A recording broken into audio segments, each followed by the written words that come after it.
Seen the videos of Russian convoys, and what kind of caught my attention, and kind of tying into the conversation yesterday, it looks like they're only staying in highways every time they maneuver, and they're basically bumper to bumper. And I think that's a good thing if we want to expand on that. Just kind of reinforces just the complete failure of just tactical level, company level decision making. I mean, anybody who's driven in a convoy in the military knows don't go bumper to bumper. Complete failure. And if you can avoid the roads, avoid the roads. And it's just kind of reinforcing this complete lack of discipline within Russian army formations.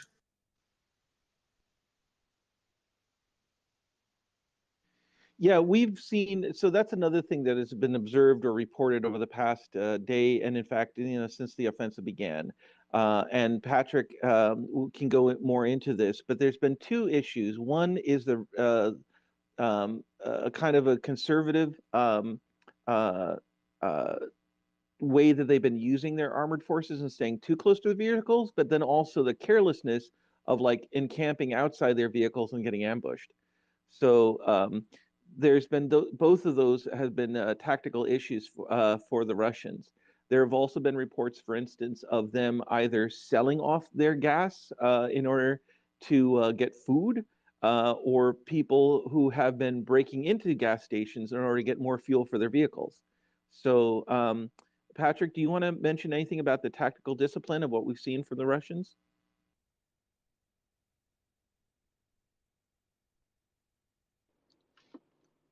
I'll touch on it. Go ahead. Since Patrick isn't coming back. What I see, just from a intelligence perspective, is that a lot of this is attributed to um, just lack of intelligence on the Russian part. And I think a lot of it may be due to counterintelligence efforts. For example, the convoy that we geo-tracked last night, uh, the route that they were taking was not of any tactical advantage whatsoever. And so, that's something to consider when you look at how they're grouping together, the bumper to bumper, all of those things are signs of them not knowing what's going on. I think they haven't even had the opportunity to, really organize and develop any sort of strategy once they're in the region that, they've been trying to reach. Go ahead, Patrick. Yeah, sorry, I had a bit of a technical issue there. We've seen these kind of bumper to bumper, multi-kilometer columns just sitting there like they're in a parking lot, stretching on for forever. We've had some good reporting of Russian crews just hopping out of the vehicle, having something to eat, having something to drink, taking a smoke, and then getting smoked by Ukrainians and having their vehicles stolen right out from under them. We were seeing good reporting on that yesterday. And beyond that, we're seeing some basic, just professional military education just that isn't there. I mean, their combined arms is not good. We haven't seen a lot of good air cover for these armored columns that have been moving up. The air has been largely disconnected and routed toward either bombing campaigns or supporting these various airborne incursions. Frankly, I expected to see attack helicopters supporting these columns very heavily if they weren't going to use massed artillery, and they haven't. I mentioned this yesterday. We've seen, if you look at a lot of these destroyed tanks, and not just the ones that have obviously been sniped while in column, by a couple of Ukrainian good old boys with a javelin, and then they back off, which, by the way, is a great tactic for the Ukrainians. But in areas where they've engaged heavily, what you're not seeing is a lot of dead infantry. And that tells me that they are either not dismounting their BMPs and their BT transports, or they are and they're falling back, and the armor is taking a beating as a result. When you get into an armored clash, you have to push out your infantry screen to protect yourself from these javelins, from these anti-tank weapons. Otherwise, the tanks and the armored vehicles are going to get nailed. And we have not seen a lot of that. And again, this is because if we had, you'd see these destroyed armored vehicles, but you'd also see a lot of dead infantry around them, and you don't. This is just, this is basic stuff. This is real basic stuff. This is combined arms 101, and we're just not seeing it, which to me indicates not only a poor level of leadership at the platoon and the company level, but an NCO corps that just is not well trained. I think that's an NCO and an officer failure. And from a strategic standpoint, somebody else touched on this. Might have been Intel Hub or Peter Visionary. We're seeing a lot of rigidity and inflexibility in the way they've handled this. We're starting to see some good flanking attacks around, I believe, in the Crimean sector right now. But before, they just seemed to be butting their heads up against Ukrainian lines of resistance and then coming back for more. They weren't trying to envelop them. They weren't trying to flank them. They weren't trying for good encirclement maneuvers against these dug-in infantry units. This is just, and that's bad leadership at the staff level. That's battalion commanders, regimental commanders, brigade commanders who don't know what the hell they're doing, or they weren't given the freedom of operation to do it, which, you know, you can wager your money one way or the other on how that's going. But right now, I mean, they've got enough firepower to blast through the Ukrainians if they really want to. But from a professional military standard, this does not look good for the Russians. The one other thing I want to do is I want to kind of compare this to, let's say, the Iraq War, right? Where in the first 2 days of that war, the United States Air Force and coalition forces, as well as ground tank forces, basically reduced the Iraqi army to a non-fighting force within 48 hours. We have not seen anywhere near that level of death or destruction of Gulf War One. You know, again, there's no highway of death. There's, you know, there are, of course, losses that the Ukrainians have taken, but they're far more proportional to the losses that they've inflicted back on the Russians. So, you know, the fact that they continue to make steady advances on Kyiv, has been no rout of Ukrainian forces on any of the fronts that we've seen. The Intel, you had your hand up. Sorry, give me 1 second. I'm trying to figure out what's going on. Marco Rubio just made a post saying that there's indications that the largest assault on Kiev's begun. One thing that's kind of interesting is earlier we saw, you know, it was pretty hectic earlier, then it got quiet. And now there's not really much coming out of the area. So I'm wondering if we're going to get an influx in reporting shortly, or if there happens to be some cyber EW capabilities that's prohibiting the flow of information. All right, so if anybody has information, certainly pass along by publicly tagging any of the speakers or co-hosts here. Visionary, you had your head up. Why don't you speak next? Yeah, I was, you know, just going to continue speaking on what Patrick was mentioning. One of the things that we discussed last night was the lack of communication. You know, when I look at the battlefield, you know, one thing that I don't see is any strong point that Russia has set within Ukraine. Even on the eastern side of Ukraine, you know, there isn't a strong Russian hold to where, you know, they can, you know, really give direction. And so I think that's one of the main issues that's kind of hampering this offensive by Russia, is that they just don't have any set base within a territory.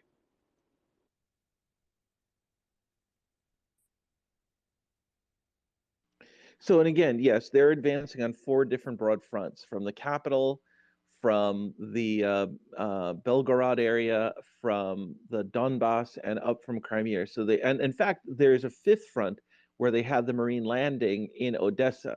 And so those forces seem to, you know, again, they haven't broken out in any of those specific fronts, although Kherson was probably the most dynamic front. Walter, go ahead. You're the host, sir. What do you have to say? So I'm back. First of all, I was listening like partially.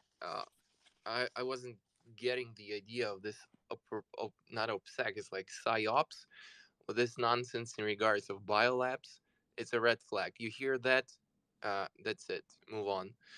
Biolabs, satanic labs, another aspect of psyop campaigns. This is not something that you should discuss at this point. Maybe somewhere in the future, on your kitchen with someone else. That's why that person got removed. He shifted into some kind of conspiratorial nonsense. So first of all, uh, Ukraine lost Kherson. Uh, that's it. In that term, that's basically finished. They fought bravely, but Russian forces were like overwhelming. There was some fight on the bridge. It changed sides for some time, but essentially Kherson is lost. They breached further, but they are being counterattacked, so it's manageable. The southern section is the worst. Furthermore, on the southern section, they moved towards Zaporizhia. Zaporizhia doesn't have lights. Um, they're trying to push into the city, but at this point, only on the outskirts. Chernihiv is not lost. Suma is not lost. Uh, Everything around that area, it's like merged forces. Ukrainians retreating, counterattacking. Russians moving in, being counterattacked or ambushed, burned. Their supply columns and supply chains are extending or overextending. They have a hard time. So it is hard, but manageable. There was a significant breakthrough in Luhansk region along the front line, the older front line. Uh, they actually managed to break through. And again, same story. It's manageable. There is a breakthrough, but they're being counterattacked and it's fluid. So it's like maneuverable defenses, which are working. So everything is under control. Um, Reserves are being mobilized. What else? I put a note here. Lots of calibers were used. Effectiveness was like pretty low. I don't know, 50%, 60% effectiveness. So whatever they fired, 50% of that did hit the target or 60%. The other like failed to hit the target.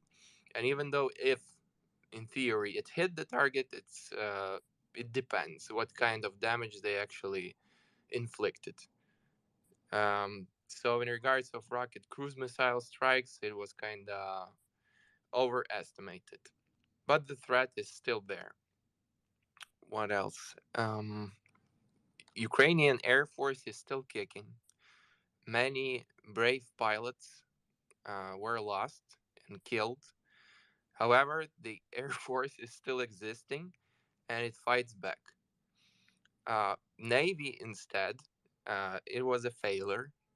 The capital ship, he didn't actually answer the full story, so probably it was hit significantly. They didn't respond appropriately, so there is a significant problem with Navy leadership.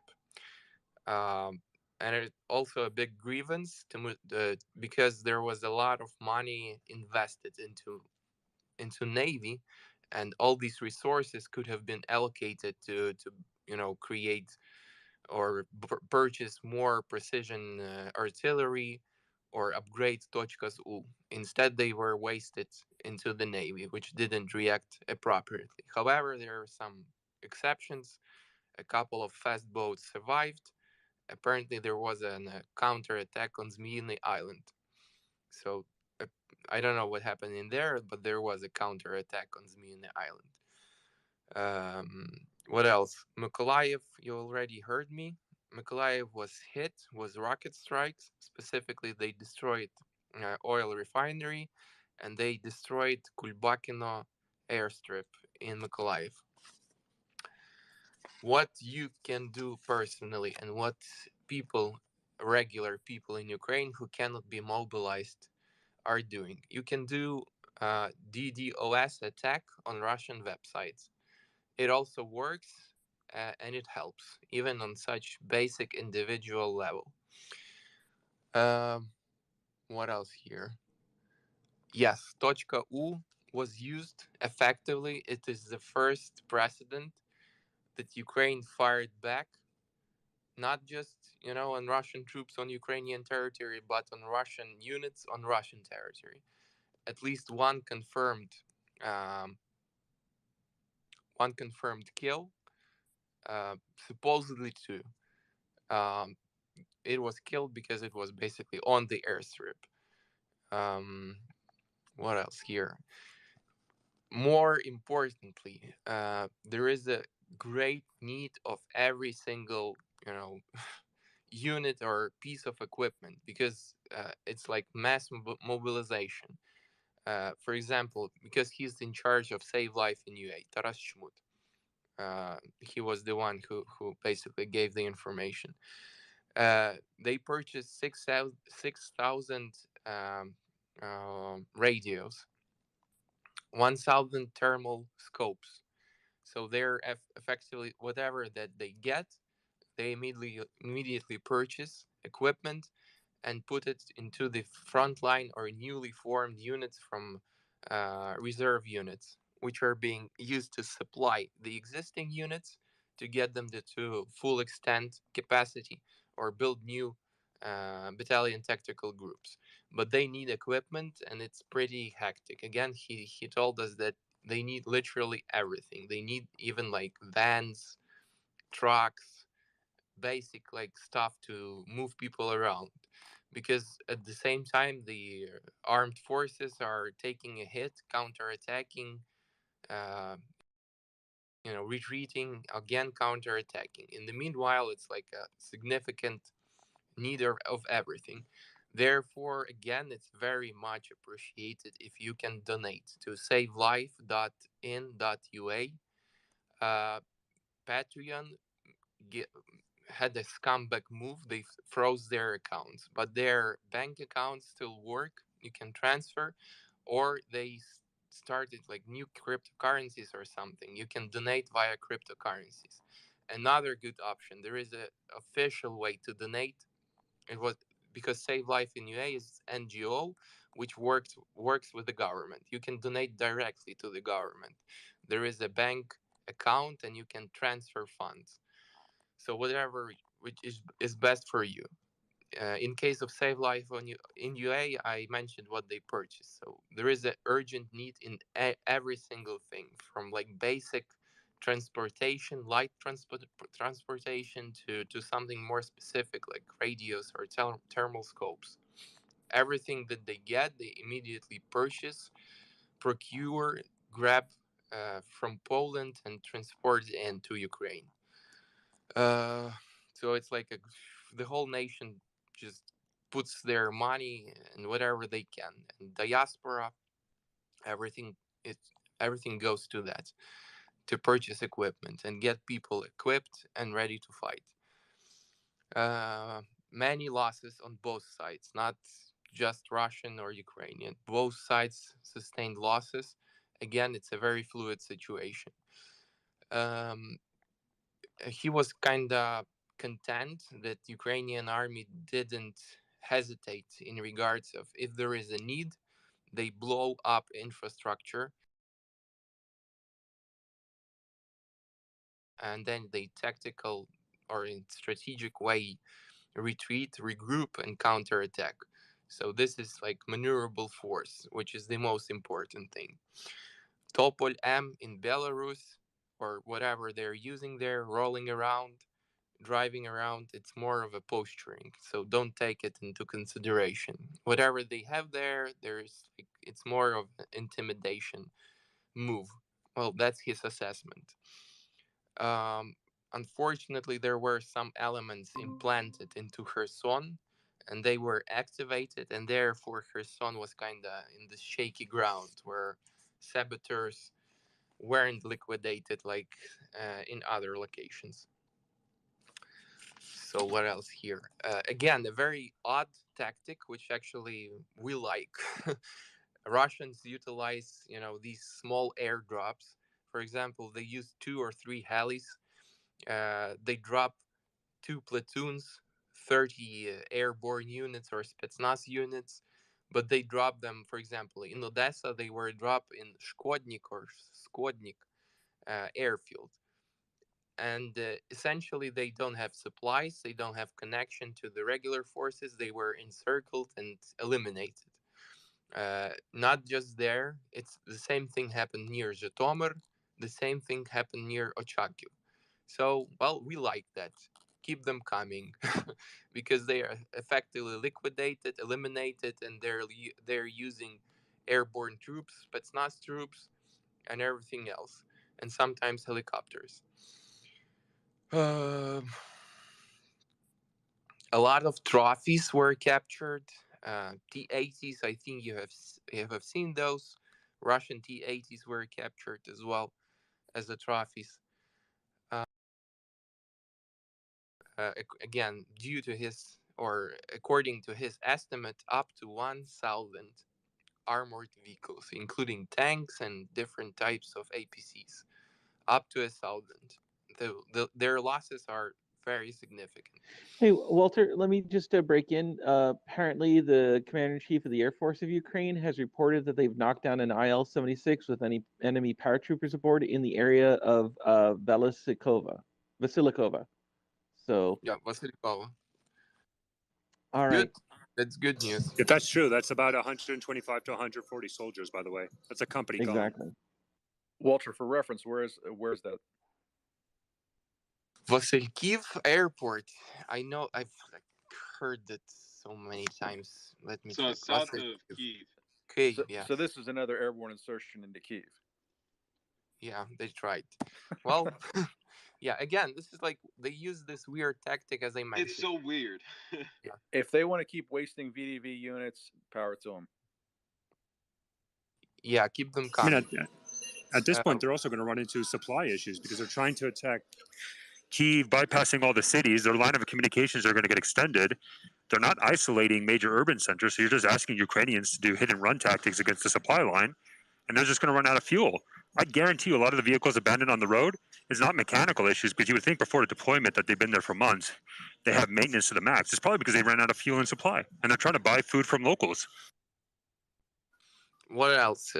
Thanks. In regards of Kherson, people were actually, getting the mic. People who ended up in Kherson and they couldn't evacuate, and they, film whatever Russians push through Kherson.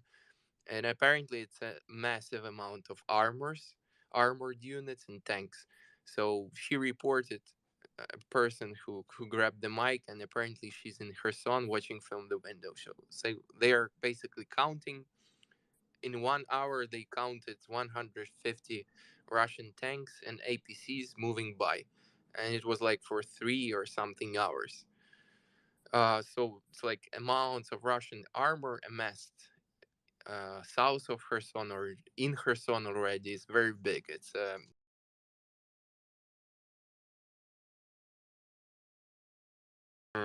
they also then Chmut said that they basically need everything. They try to buy like basic trucks, lorries to use them in territorial defenses to get these mobilized people in and transfer them around or move them around. So even like basic things, unarmored things are being purchased, used, and this is needed.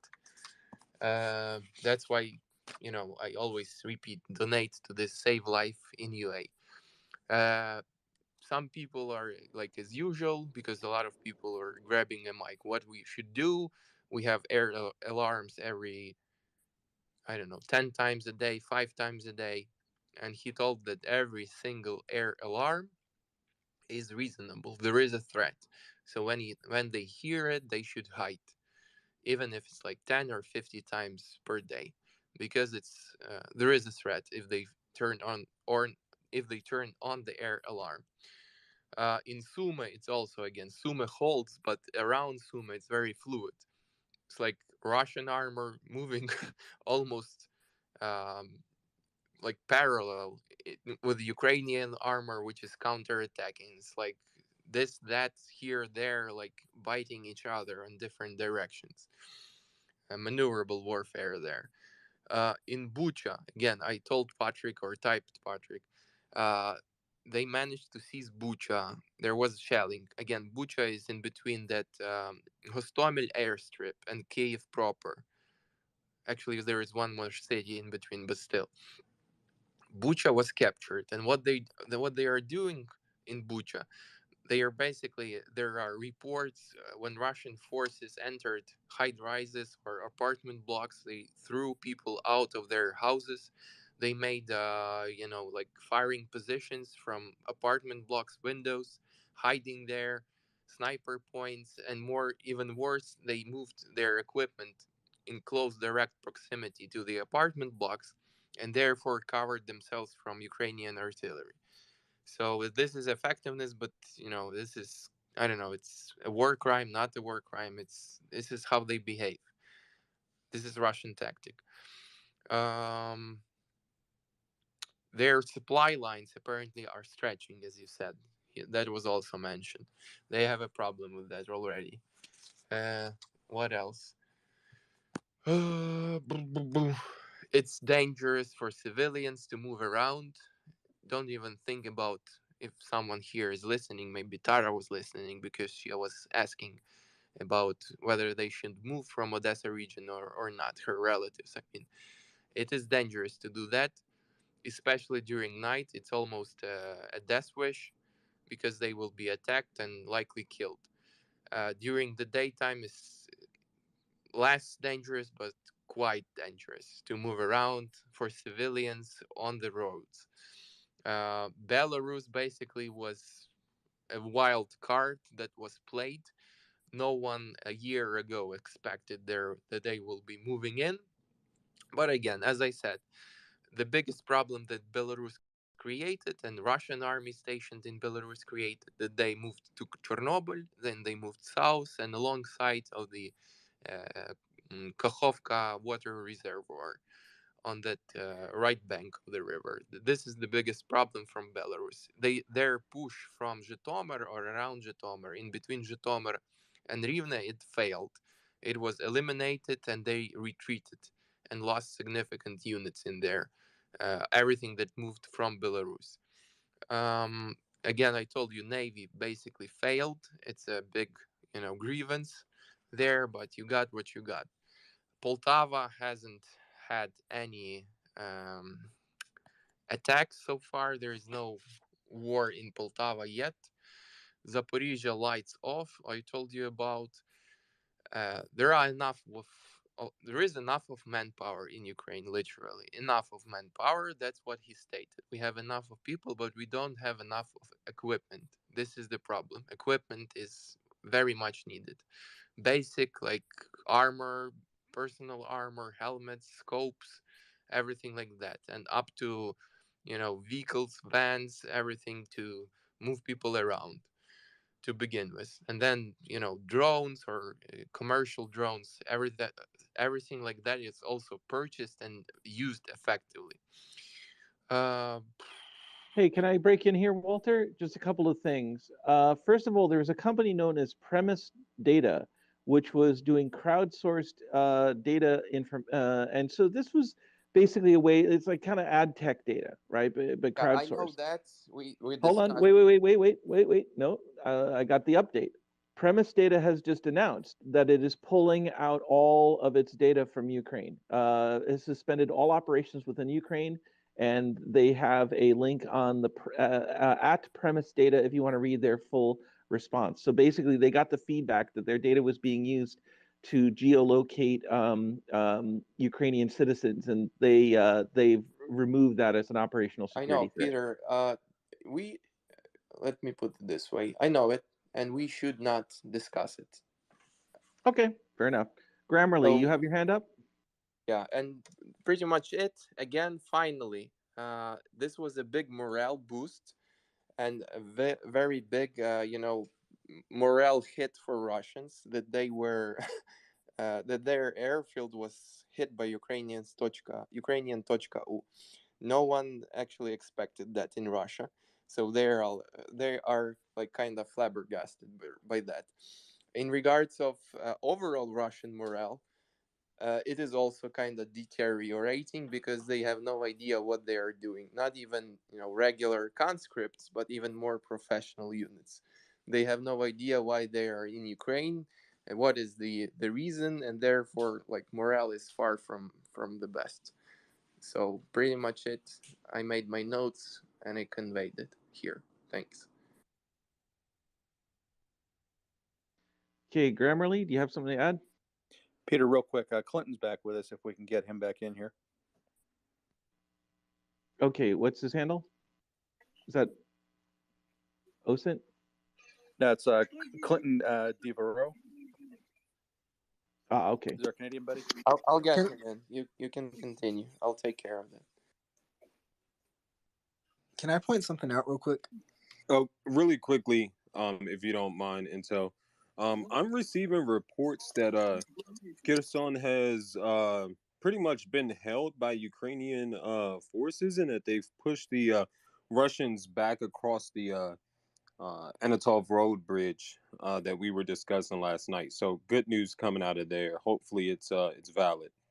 No, it was again. I told you as it is.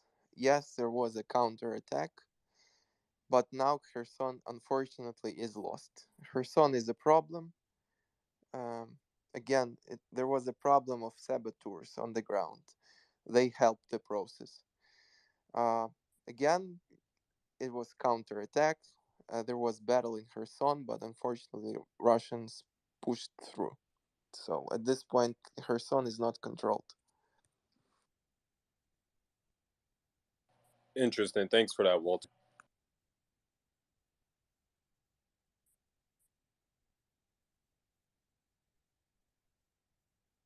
So I'm going to try and look for Kherson. If folks can also do a search on the term Kherson itself, I am seeing some potential street fighting happening, but this might be citizenry fighting in like Russia's rear echelon.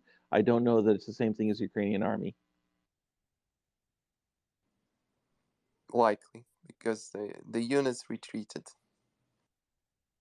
Yeah, so it might be citizen soldiers kind of like fighting a kind of an insurgent war. So, but again, 100%, this is not confirmed. This is just, initial stuff. So, treat it with all the grains of salt you can.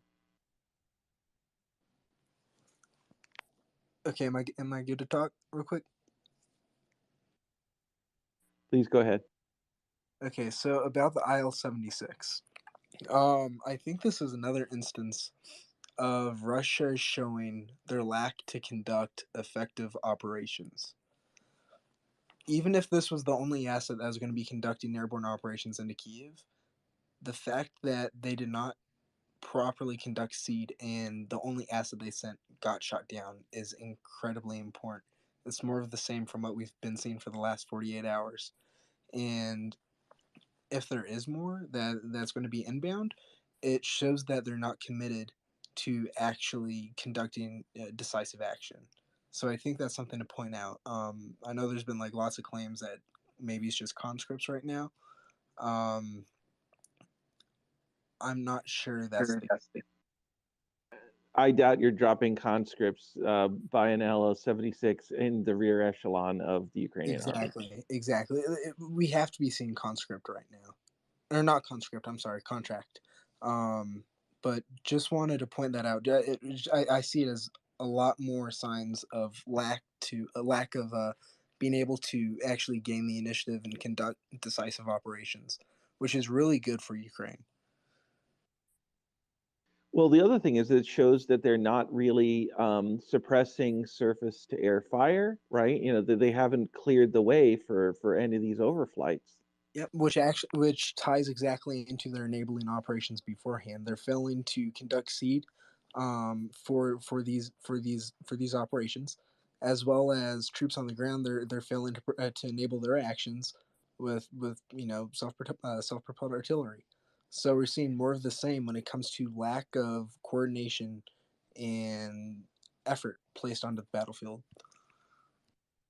Guys, may I interrupt you real quick?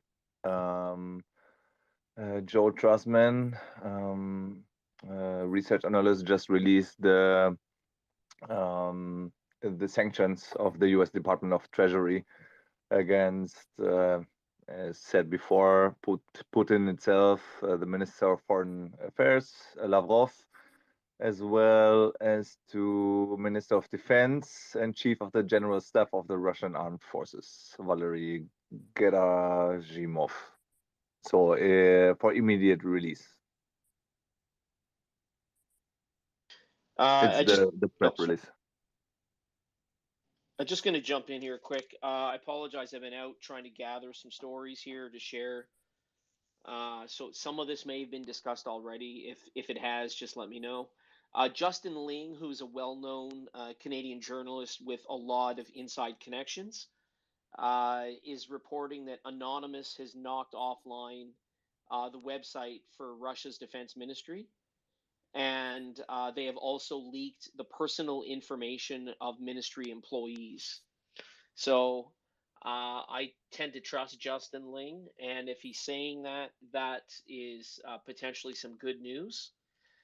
The stories I want to share with you guys is that NVIDIA, the computer chip company, began to experience a cyber attack today. A police department in Canada also has been dealing with a cyber attack. And a Swedish camera company, which has been dealing with cyber attacks since February 20th, had another round of attacks targeted at them this afternoon. And lastly,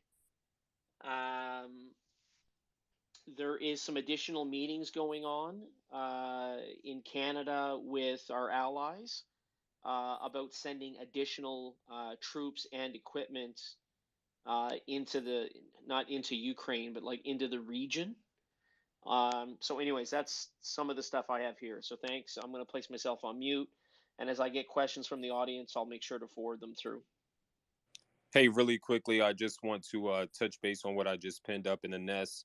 Apparently, Ilya Ponomarenko has reported that in Donbass, a S-300 and an Su-25 was actually, or a S-300 actually downed a Su-25 in a helicopter, according to the Ukrainian government. So something to watch there, especially with that Su-25 being taken down. How do they still have S-300s in Donbass? I mean, it's just Intel Hub is to your point. Like, wow. Yeah, some,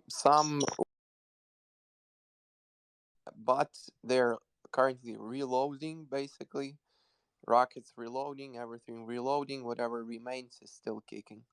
I think that goes back to kind of what we've been discussing about the counterintelligence capabilities, that not only, NATO forces have kind of provided over the years, but also that Ukrainian forces have kind of pushed out. And so I think what we're seeing is just a downright counterintelligence campaign against Russian forces moving in through the Donbas region and just Ukraine as a whole.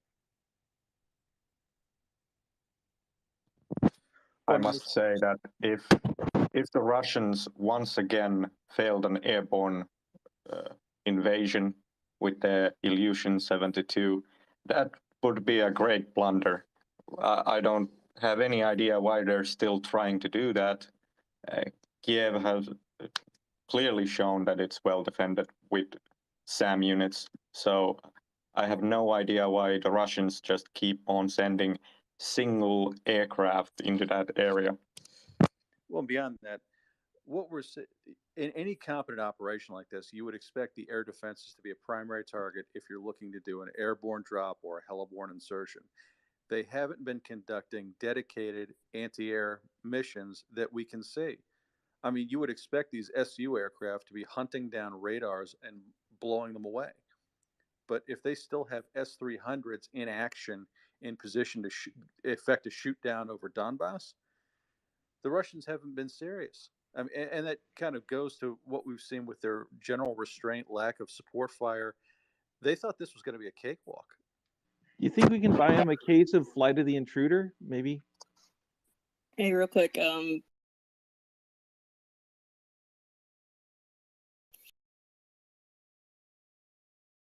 kilometers, yeah. Around Odessa, what was going on with Odessa at all. So apparently there are some north of it. Just want to jump in on another potential cyber attack.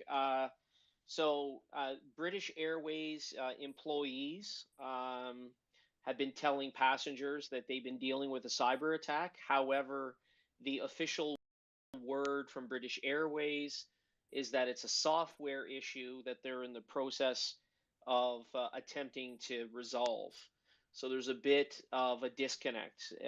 I'm not sure if. And let's just try and avoid unfounded things. There's all sorts of people claiming and counterclaiming. Unless something is confirmed, let's not spread fear and panic, because again, people are going to wonder like, oh my God, I have a flight this weekend. So let's not do that to the people. Okay. No Patrick, worries. Thank you. Go ahead. So one more thing on this anti-Ukrainian air defense thing.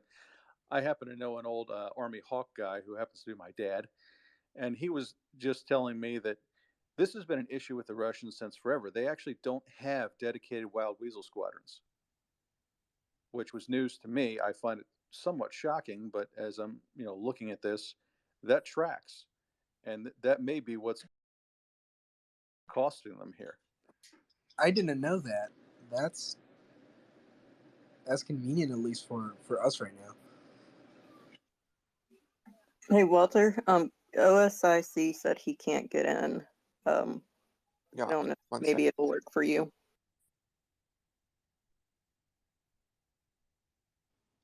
Proceed, please. I'll take care. Hey, Grammar, just to Grammar, just to your point, I think about that reports in the north. That could be another airborne insertion. I think that's more likely than anything else, and that could be an indicator of maybe the possible future amphibious assault. Oh, wait. Sorry, really quickly. Where is this at? All I know is 20 kilometers north of Odessa. It's coming from somebody who is rather busy in the city right now. Okay. Do we have any pictures or video of the region? This is a verified ship sighting? Is that what I heard? What? No, it's all I know is firefighting 20 kilometers north of Odessa right now. Oh, I got you. Thanks, Grammar. Yep. I'm kind of leaning away from it being an airborne operation, just because of the fact there hasn't been any reports of turboprops or anything over that area. They also said they did hear propellers over the city, but I think that was when they were in Kiev. So I think that's quite a. Then again, everything's like my brain is mush right now, so I don't. That's pretty far from Odessa. I think even it being 20 kilometers north of it. Plus, I think that when people are hearing, because I remember hearing that last night, people are hearing like propeller planes over big cities, and I'm pretty sure those were the emergency services planes.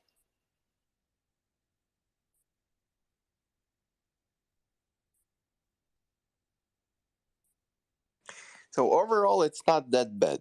That was the baseline. It's like counter-attacking, retreating, counter-attacking again, holding back, advancing on certain directions. That's the general idea. Russian morale is far from perfect, and Ukrainian morale is very high.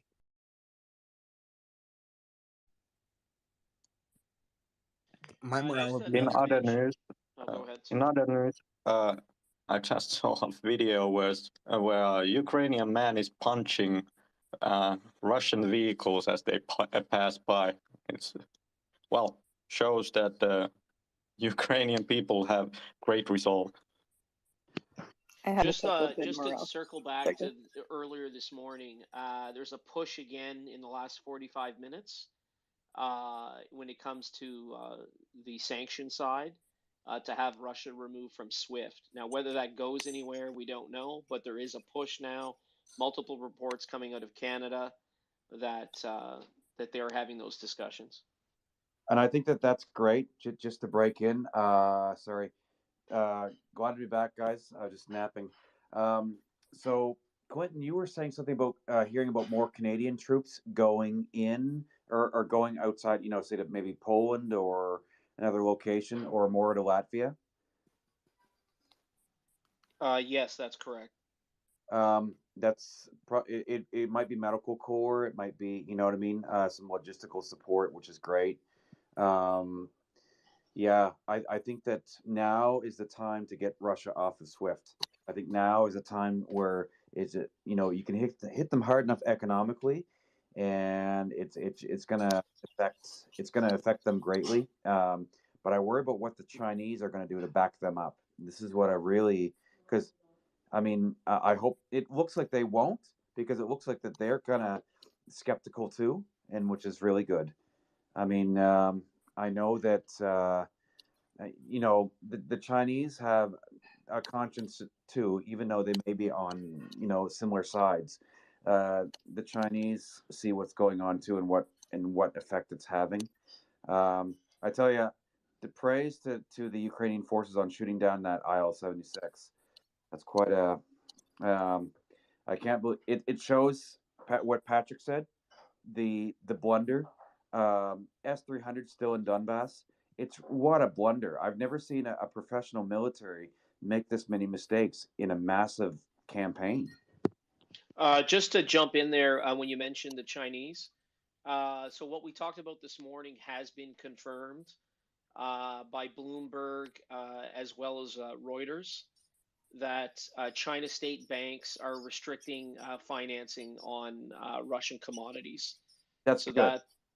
that would be a significant blow. That's great. So there's no way out for them, and now that they're going to feel that squeeze, that's good. That's good.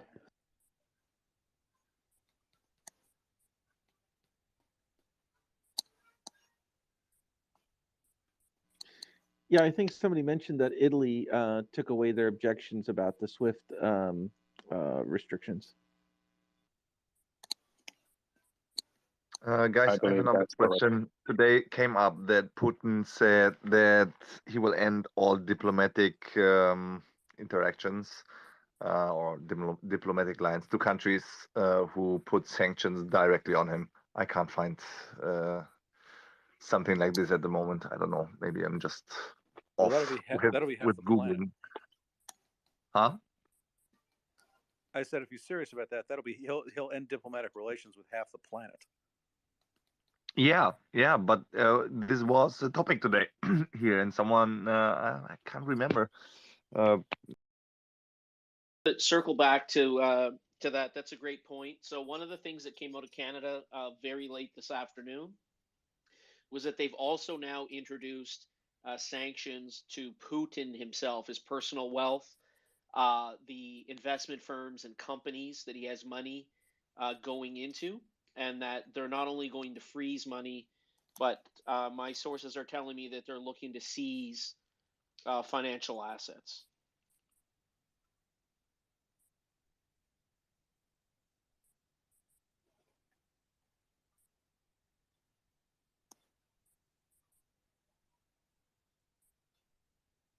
Hey, really quickly, I want to highlight the tweet that I just put up there in the Nest.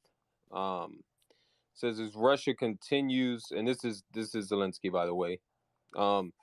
As Russia continues to attack Kiev, the draft resolution is co-sponsored by an unprecedented number of member states. This proves the world is with us. The truth is with us. The victory will be ours. So definitely interesting information there to consider as we move forward.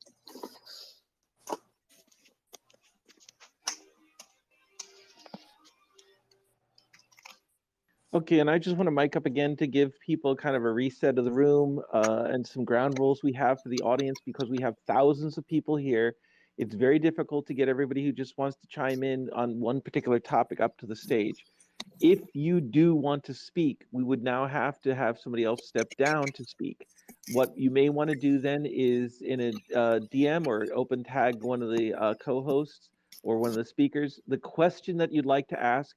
If you want to tell us a little bit of who you are or why we might want to bring it up to the stage, we can. But again, at this point, we'd have to then demote somebody else. So we're being very judicious about this. Again, if you just want to ask a question, you can DM it to us and we'll get to it. However, I do want to say that there's a queue about an hour that I have in my DM box alone. If you have public information you want to share with us, so you just want to tag us, please go ahead and just do that publicly where other people would be able to see that you've tagged us. If you send like, oh, here's this open tweet, as some sort of like secret to us, it's not really a secret. Don't clog up our bins like that. However, if you are, let's say in Ukraine, you're concerned about your safety, you don't want to identify yourself or to mic up, you're more than willing, you're more than welcome to contact us privately. We will maintain that privacy if you so desire. With that, I just want to mention the fact that I did get a video. This was from the channel World War III, Russia versus Ukraine. Make of that what you will, but they do have 37,000 followers. And they're showing a video of the bridge between Odessa and Mykolaiv being destroyed. So the road is out between those two cities. That should hold up in advance of any Russian troops. I do not have independent corroboration. I'd like to ask if anybody could provide corroboration of that. You'll find that me tagged in that. And again, it's called the bridge between Odessa and Mykolaiv. So, and again, keep bringing us that information, but if you can just tag us publicly as opposed to DMing us, that would help. Is there any other speaker that'd like to talk about any topic here? Go ahead. I just wanted to say that apparently, which is even worse than what we originally thought, the IL-76 World Event Live is reporting that it was shot down by Super. I mean, they aired without any DCA or air coverage to support that operation, if true. Okay, that's Sukhoi 27 was when it shot down at IL-76.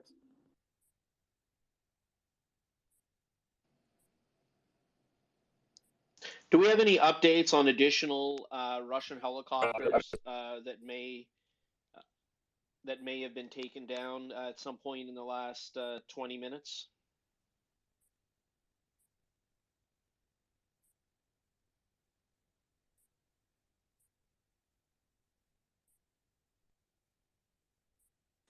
Not that I know of.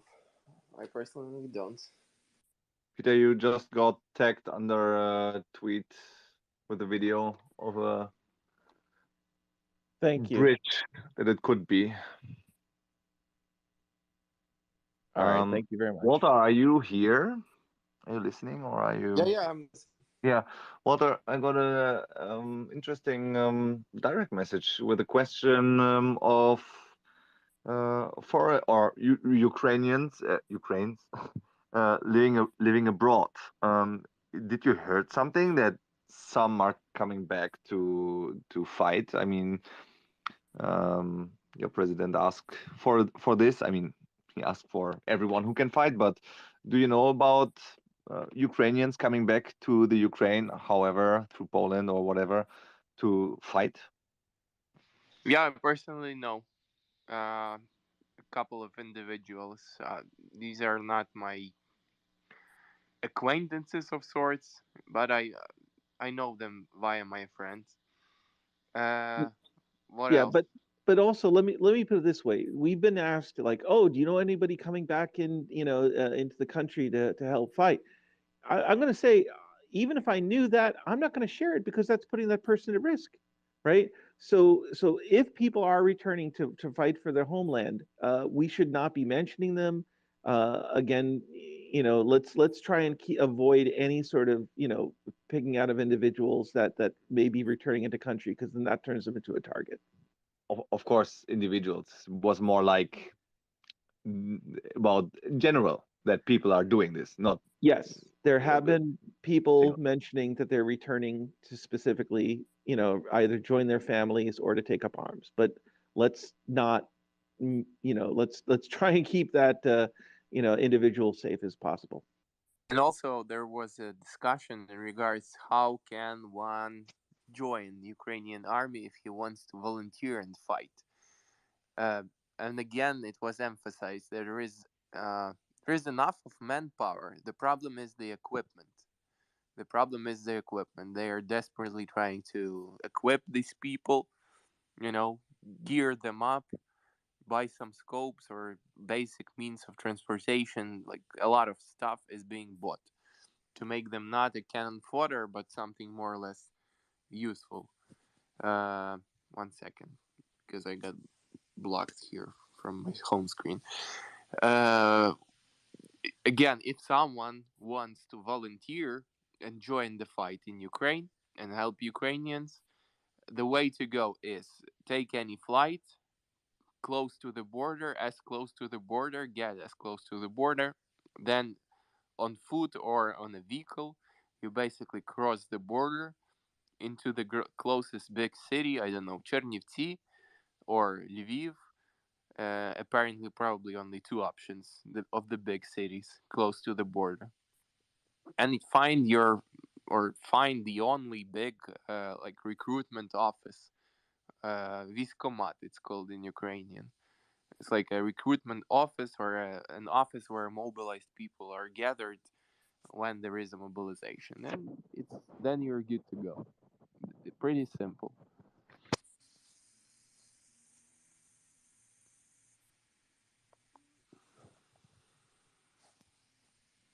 Is Walter still speaking? I can't hear him. No, I'm done. That's it. Thanks. Oh, okay, fair enough then. I'm going to toss this question out. I have from a listener. He has, what do we know now? What has been the role and impact of satellite imagery and communication and cyber offense? So let's talk about satellite imagery. Now, I've personally seen a heck of a lot of commercial satellite systems being used for kind of OSINT right now.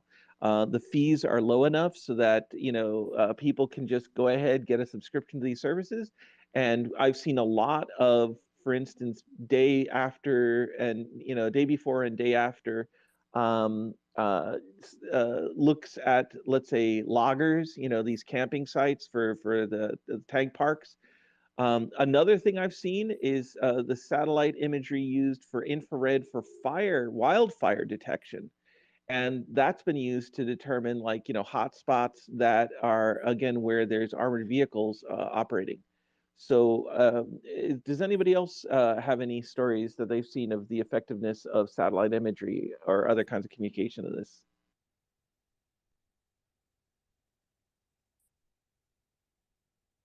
Well, don't all speak up at once. I know that Patrick watches a lot of or has a lot of comment when it comes to the military stuff, so he might be a good one to answer that. Sorry, I was knee deep in responding to some tweets. Could you repeat the question for me? I apologize. Yeah, the question was the use of, let's say, commercial satellite imagery in OSINT. What the impact has been on this, on analyzing this conflict. Oh, it's been great. Maxar alone has been wonderful. They had some of the best satellite imagery of the buildup. And frankly, it's not just the satellites. We're watching this on frickin' traffic cams, and now that they're taking them down, I feel safe saying that since they've already identified the issue. This is warfare in the information age. I mean, for people who've been with us for the past few days, you've heard us. We can analyze this almost in real time, both from digital information we're getting either from satellites, from on the ground cameras, and then plus we've got everybody's phone is a camera, and we're getting decent video from on the ground. Some of it's even geotagged for us, and it has allowed real-time analysis of what is really the first modern peer-on-peer near-peer engagement of the 21st century. It has been nothing short of astounding. Hey, really quickly, I want to ask a question. This is more so for Walter, but are you aware of any recent infrastructure changes within like the Odessa, Mykolaiv region? The reason why I ask is because I've identified the possible location for that uh, bridge explosion. However, based on what I'm finding, which this would be the most likely area, the imagery does not match up with that video. So it's bringing into question in my mind the legitimacy of the location of that video. I'm not sure what exact video you're referring to. Again, I'm going to repeat myself. Ukrainian army is ready and utilizes the option of destroying infrastructure when it is retreating, so that it stalls or hinders the advance of Russian forces. Then it regroups and counterattacks. So, if necessary, bridges, dams, or I don't know, other infrastructure is being demolished to hinder the advance of Russian forces, which are bogged down, stretched, and then eventually they have the problems with logistics as well, because there is the amount of armor that they use, it's like immense. Gradually they seem to be shifting to utilizing just brute force in terms of amassing numbers. Sheer numbers is how they try to resolve this situation they get or they got themselves in. They just try to throw numbers and more and more. So basically old school Russian way of waging war.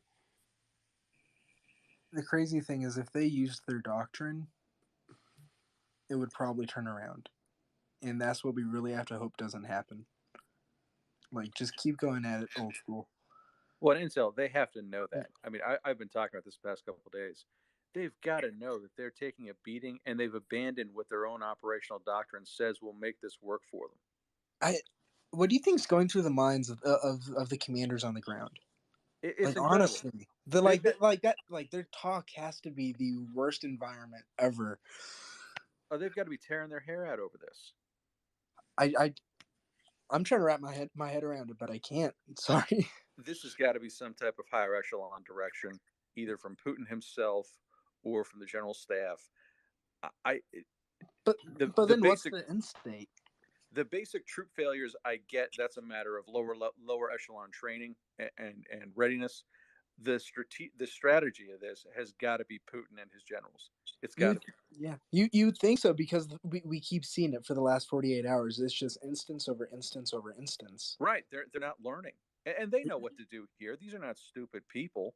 For everyone saying, "Oh, Patrick, you're giving something away." No, I'm not. They know their own doctrine, guys. Yes. I mean, this is basic. They're committing some basic military sins here, and I have to think this is Putin trying to take Ukraine intact.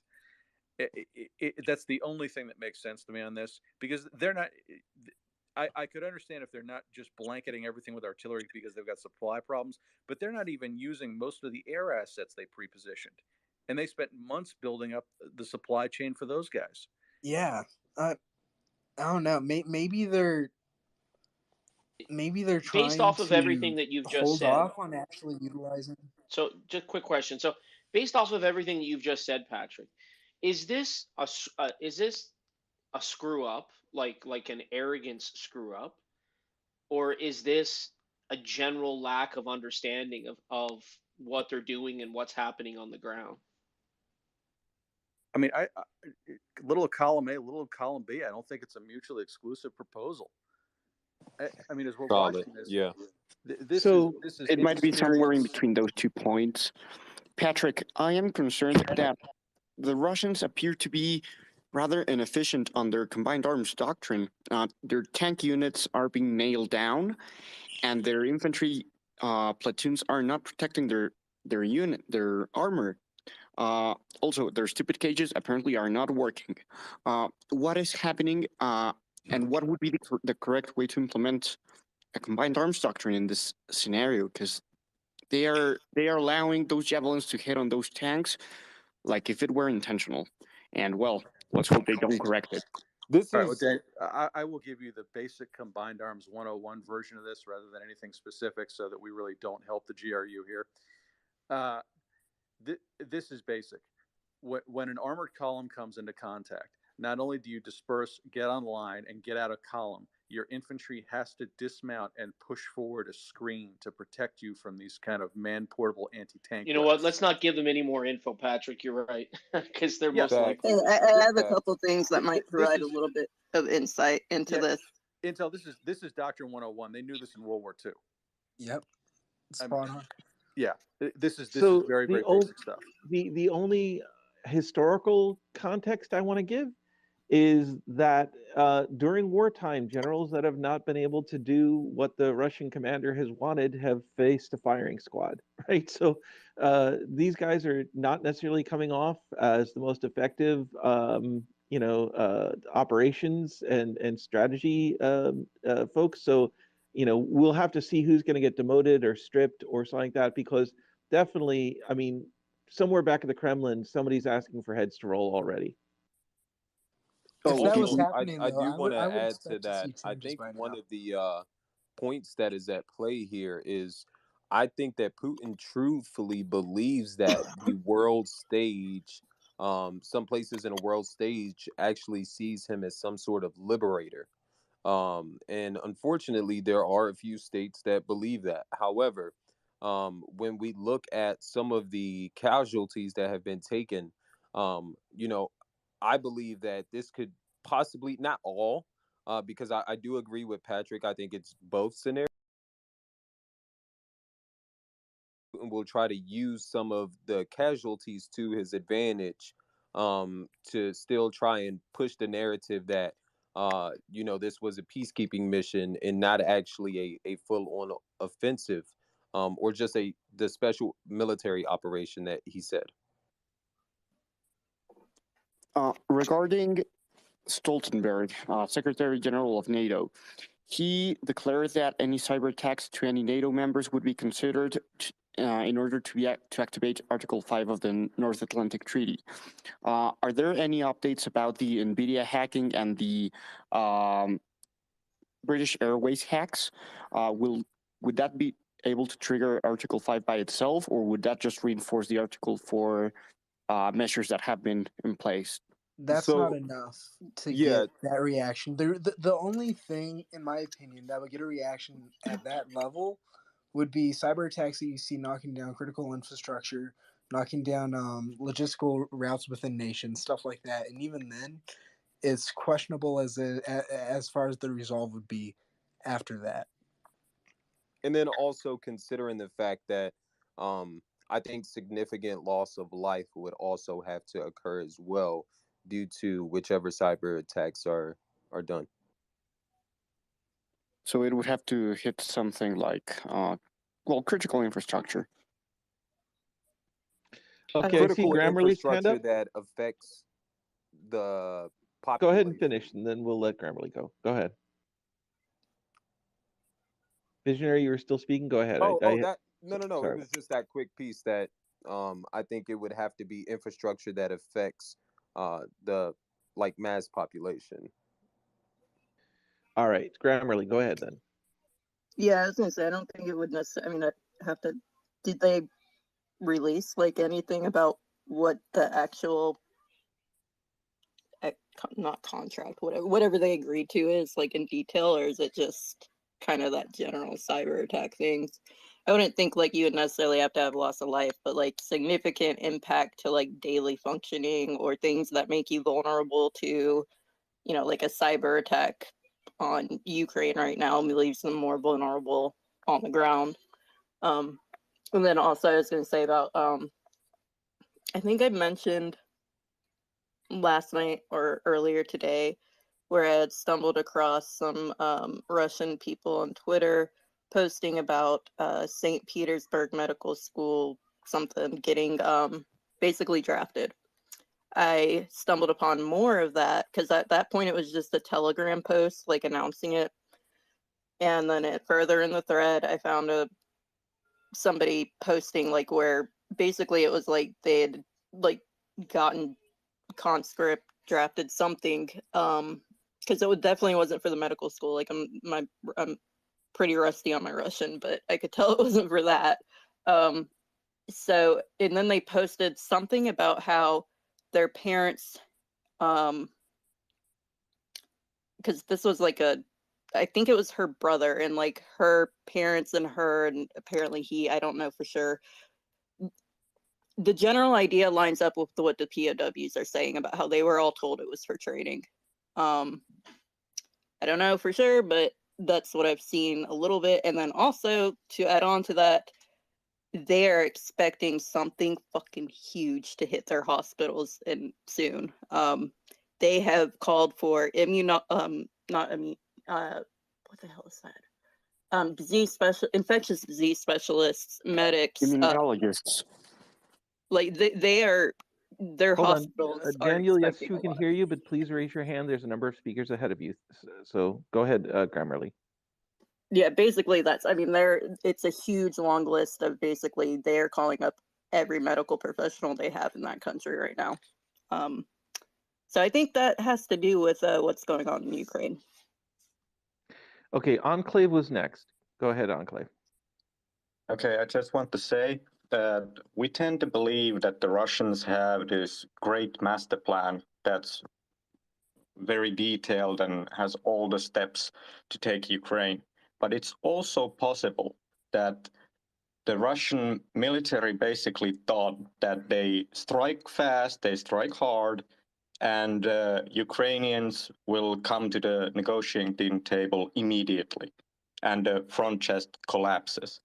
And as that didn't happen, these generals may have had some sort of plans, and they may have oversold their ideas to Putin or the military command, and they may have said, yeah, we can do this airborne drop in Kiev and take the entire city in 2 days. And everybody just believe it because, well, they want to believe they can do it, and they trust in their own propaganda. But it's possible that these things happen, and maybe there's a great plan, but maybe there isn't, and maybe that is kind of showing now, and that would kind of explain why the different fronts aren't cooperating with each other, why the different units seem to be working separately from each other. I don't know, just an idea. Fair enough. Patrick, you have your hand up. Go ahead. Well, it's because these different fronts are too widely dispersed. And on the medical side, if they really are doing a civilian call up of medical professionals, I now want to talk casualties here for just a second. That lends more credence in my mind toward the Ukrainian number that was released a couple days ago, that their first day casualties were a little over 3,000, and that was killed in action. That was the number that was released. If that's accurate, the usual rule is ×3 wounded, give or take. It's a ballpark estimate, and it can serve well enough for this. That means they took 13,000 killed and wounded on the first day, with 10,000 going back home. Presumably, they recovered most of their wounded. If they expect to be taking 10,000 wounded a day, and combat operations are only increasing in intensity, they may have completely underestimated the kind of losses they were going to take here, and that this may be a scramble to get trained medical professionals sufficient to handle that type of influx. Yeah, I'm also going to give the audience a little bit of a history of combat medicine. Around the U.S.-American Civil, the American Civil War in the 1860s, the ratio of people who would be wounded in action and killed in action was about 1 to 1. So that, if you were hit by a mini ball, you had about, a 50-50 chance of living to see, just maybe even a week out. With World War II, as Patrick's saying, it drops pretty much close to like the 3 to 1. I think that even in Afghanistan and Iraq, that ratio is more like 10 to 1 with the advances of combat medicine and just the heroic efforts of so many people, helivacs and then planes back to like medical hospitals in Europe. There was a whole a lot of work that was done to advance the survivability of soldiers.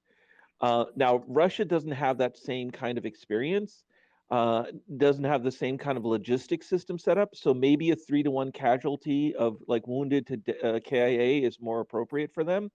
But yes, we don't know what the wounded in action numbers are. The Russian Ministry of Defense has been very silent The Ukrainian officials, they've had no problem, again, at least making claims. Now, you always have to take any Ministry of Defense's claims in a conflict with grains of salt, right? They're going to, of course, try and boost their numbers, of the enemy, and maybe minimize their own, or maybe there was not a complete picture. But we haven't had anything out of the Russian Ministry of Defense in terms of their own casualty assessments, and that in and of itself tells you something. So thank you, Patrick. Those are perfect perfect things to point out. Well, Peter, you're exactly right about that. It was a combination of armored vehicles, body armor, and a logistics and medevac infrastructure that allowed for very high rates of wounded and wounded survival in Iraq and Afghanistan. The Russians do not have that here. They don't have air superiority. Their medevacs probably can't get in there well. It's snowing. Wounded in the snow tend not to do well. Hypothermia is an issue. They bleed out faster. I mean, this is really, really not good if the casualties are anything like what we're talking about here. Exactly. Plus, even down to the squad level, U.S. doctrine then started equipping everybody with like quick clot agents, right? So it comes down to even the kit that you carry on you for you or your buddy. I just got to break in, guys. Sorry, did you guys hear about France has fully supported removing Russia from SWIFT? I just heard this. Yes, we've been talking about that as well. Italy also dropped their objections to removing them from SWIFT. I don't know whether Germany has also done so, but if they haven't, Yes, Germany has. last. Okay, then Germany has. They were the last objector. Somebody leaned on. Canada said something a minute ago too, or maybe not a minute ago, but I saw it a few minutes ago. I think it might have been the personal sanctions or something like that. There's some information coming in. It's hard to tell, like sometimes what's new and what's old, but it's coming in. Okay, Clinton, you have your hand up. Yeah. So a military and a political question I have, and obviously things are going a lot better over the last 24 hours for Ukraine. So let's assume, and I know assumption is the mother of all fuck ups, but let's assume that things continue to work in Ukraine's favor. What does that mean for Putin if there's a Russian retreat when it comes to the military? Yeah, I get it, but let's hold on. First of all, let's talk about actuals in this space. Let's try and avoid wargaming it out. Okay, I mean, I'm a freaking war game designer, and I'm asking to let's cut that one out because it gets into way too much speculation. It gets into way too many what ifs. Yes, the Russian advance has not gone as fast as it has, they wanted it to, but they are on the outskirts of Kiev. The fate of that city still remains in the balance. Because these are actual people's lives at stake, I don't want to be playing a guessing game with a population of millions. Okay, so I mean, I understand where you want to do why you'd ask that question. We all have those kind of questions, but for now tonight, let's talk about actuals rather than hypotheticals. And I apologize, Clinton. I know that this is a great question, but let's just try and focus on actuals. All right, Wolverine, you have your hand up. Let's hear from you. Yeah, sorry it took so long to get on. My phone sucks and it doesn't like me. So I kind of want to go back to two different things, which I was trying to chime in on, but I couldn't. It was one, the medical situation, and two, the logistics. So typically, like how we do it, in the U.S. military ourselves, like they were saying, we have the quick clock and stuff like that. We also have different levels of medical care for the military personnel as depending on the wounds and stuff like that. So you have all these different levels that they go through, and final one being like evac out to through Germany, the US, or something like that. So typically you don't really see for most of the stuff, you don't really see the surveillance sector being used for medical until they get to a certain echelon of the medical side, and then it's usually like in a worst case. That means typically that would mean that the military side is potentially being overwhelmed with the amount of medical issues that they are having, and then it can also be a supply and logistics issue, because it's all good when you got the personnel on hand, but if you don't have the bandages, the sutures, and everything else like that, all they're literally going to be able to do is put a bandage on it, send them on their way, and hope to God they get to a medical unit that actually has the medical capabilities and the equipment to do whatever surgeries or whatnot to take care of that soldier. So, and this also ties into the second thing is which I've kind of been harping on, and little on this one. So when I was in the war in Iraq in 2003, I was actually with a combat service support battalion with the Marines. Now my experience with this is pretty good. We actually, during the war, my battalion provided all logistical support for the whole 1st Marine Division for all combat operations. We carried a 3 days combat resupply for the 1st Marine Division, and any extra like separate battalions and stuff like that, as long as 3 combat service support companies. So I've dealt with a lot with the combat logistics side and the maintenance and the fuel and stuff like that. And, even like the problems that we had, like going up during the war, our biggest issue was fuel. I mean, as big as the U.S. military was, as big as, as powerful as we are, we had a couple of times during the invasion that we're like, hey, we are running out of fuel. And what are we going to do about it? Because for the Marine Corps, we had to rely on the U.S. Army to bring up the bulk fuel to us, and then we'd have to distribute it out to, whether it be to FARPs or to our own refueling stations for vehicles and stuff like that. So, guys, I just want breaking. I've got apparently there's 2 more Russian jets that were shot down. There's tweets going out. I just wanted to let you know. Sorry. That's no problem. Do you have IDs or where they were hit?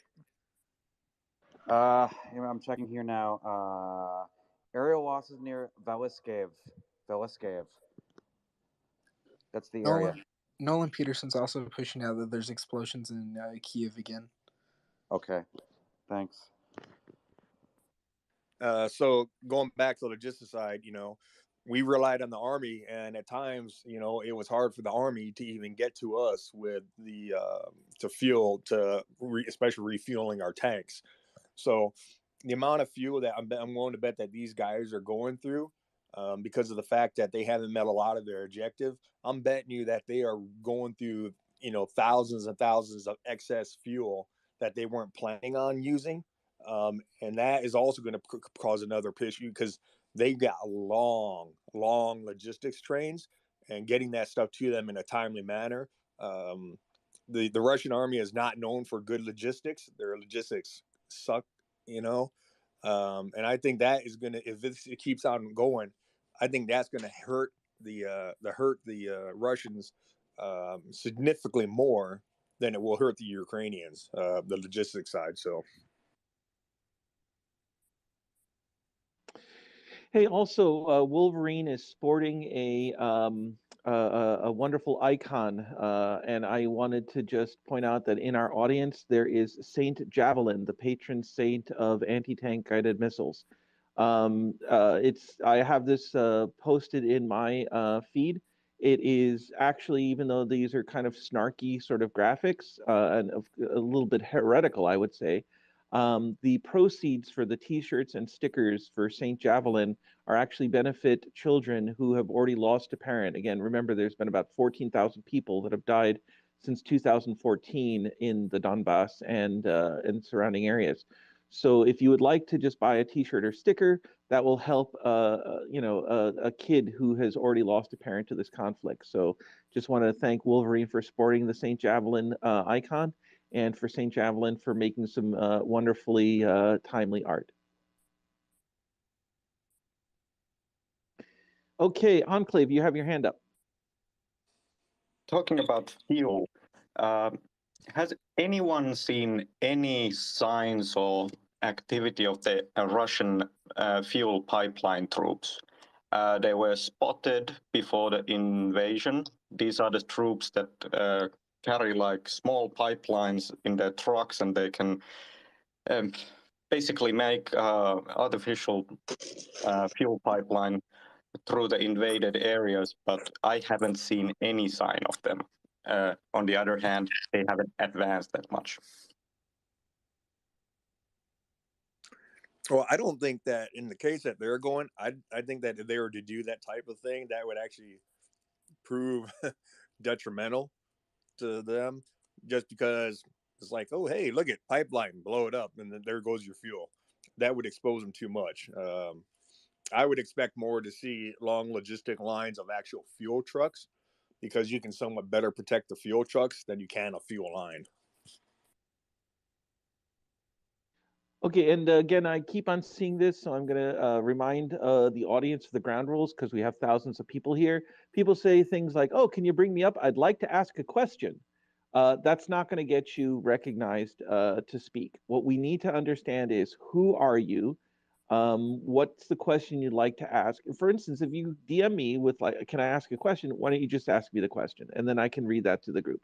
We're only going to be bringing up people here who have either, let's say, combat experience, or some OSINT experience, or some sort of crisis or conflict or journalism experience. We want to bring up people who have some expertise in this field. So if you do have a question and you want to DM us, please do, but don't just give us a generalized request, because we can't respond to that. Daniel, you did ask to speak, and we do have other people that would like to speak. So is there something that you would like to ask, and then would you want to step back down or remain as a speaker? Go ahead. Yes, please. Regarding, I'm sorry, I forgot the question I had, and I had it planned. In any case, I'll Okay. DM it to Patrick or Walter. Thank you very much. Fair enough, then. Should I was put just you gonna back say, down? real quickly, I was just going to say, if you really want to screw with these guys, just put salt water in the pipelines. Let them fill up their vehicles, their engines will seize, and you'll create even bigger traffic jams. That is Hey, so correct. that's actually some things that I've been seeing passed around through like more local sources, is to actually start to try and put sugar in lines. Yeah, that'll work too. One of And the honestly, things, really quickly, I'm sorry, go ahead, Patrick. Oh, just real quick. I think we'll probably start to see more of that as the Russians start overrunning Ukrainian territory, where civilians are just absolutely not going to tolerate Russian occupation again. You're going to see a lot of these type of harassment tactics, just ways to slow them down, to kill them in ones and twos, to destroy isolated vehicles, to wipe out outposts and checkpoints. This will both start to sap them and on their front line and in their rear areas. And the draftees are not going to be able to handle this well. If the contract troops are exhibiting this level of just basic military failure, I shudder to think what the draftees look like. Absolutely. I'm seeing a question that came through my DMs. I just wanted to address it really quickly. Someone asks, has there been any news about Ukrainians living abroad flying home to fight, or are there any international mercenaries flying to Ukraine to fight? I don't want to jump on that question. I think this is something that puts a lot of people at risk. However, I do know that a lot of people, normally equipped more or less.